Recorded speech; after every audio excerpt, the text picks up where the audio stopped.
আচ্ছা। জানুয়ারির 9 তারিখে অধিবাস, 10-11 কীর্তন, 12 তারিখে পূর্ণ। সবাই উপস্থিত থাকবেন। ধন্যবাদ ধন্যবাদ। সবাই উপস্থিত থাকবেন।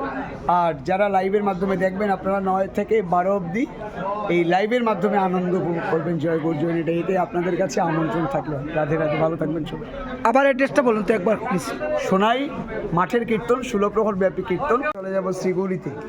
এখন হ্যাঁ, কালকে শ্রীগৌরীতে আসর শেষ করে পরশুদিন শিলচর জয়পুরে থাকবো।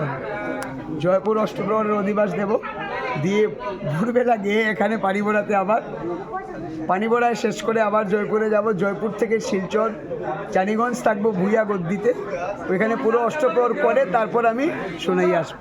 তো যদি এই দুটো পেজ যদি শিলচর জানিগঞ্জে যায় তাহলে আরও ভালো।